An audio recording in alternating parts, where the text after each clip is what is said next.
So now I've got two side walls attached to my base wall, and now it's just a matter of finishing up building and closing up those two ends so that we have a 5-walled cube-shaped open box, no lid. So it's a container, basically.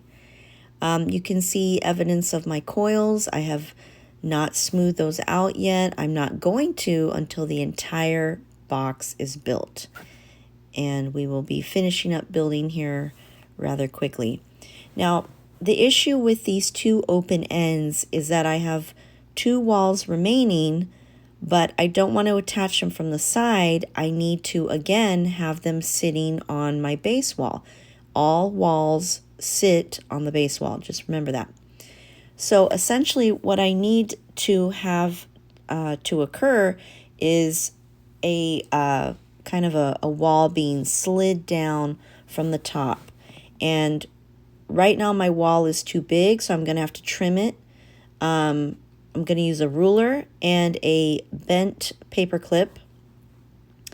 And what you want to do is almost create something that looks like a guillotine, which is what they used in the French Revolution to cut people's heads off.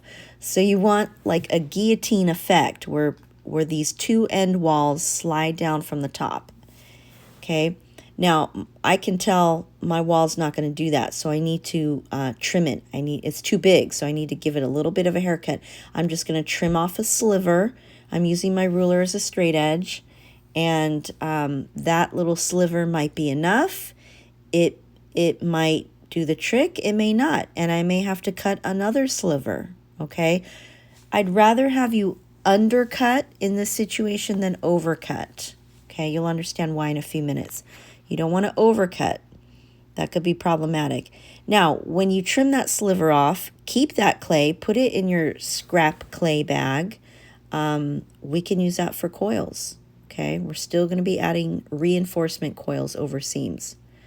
Okay, so cutting off a little bit helped, but it looks like it's still not giving me that guillotine effect. It's still not sliding down well from the top, and my two side walls are bowing out.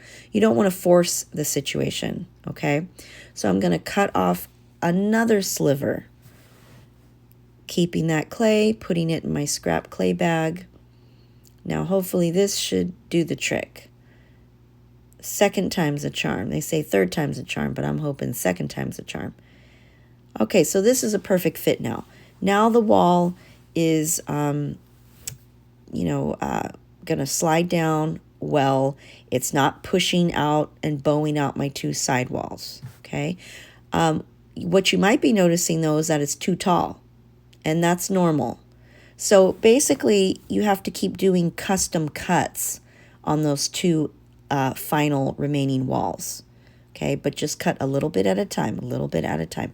Don't overcut. That's like a commitment that's hard to fix. What I like to do here is take my paper clip, and with a steady hand, I'm just kind of drawing a line so that I know where to trim down that top part of the wall to give it its haircut. And you saw me use my free hand to brace it and support it. So now I trimmed down the top of that end wall so it's not as tall and so that it would be a little bit shorter. Hopefully that did the trick. If not, I'll keep cutting it down as I see fit. Okay, but that looks pretty good. Fairly level. Much better than a few minutes ago. It's definitely not noticeably taller than the other walls. Got a little bit of a corner that's still tall, but there's something else I'll show you later to make the entire box completely level too. A little trick, okay? Now, again, you've got 3 sides to consider to slip and score now. So these two end walls are going to require more slipping and scoring on your part, okay? Take your free hand and support the area of the box that you need to slip and score, one of 3 locations, And then on the end wall, I'm going to slip and score in 3 locations too. So remember, again, just as I've said before, wherever clay touches clay, you need to slip and score in both contact areas, okay? So ultimately, I'm scoring up six edges, 3 on the existing box and 3 on the end wall. Use your paper clip, scratch that clay up aggressively, be very generous with your water so you can create a slip-like effect.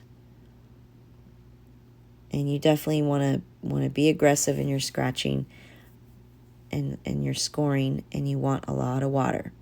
So go bananas with slipping and scoring so that this end wall will bond with the rest of the box and will adhere.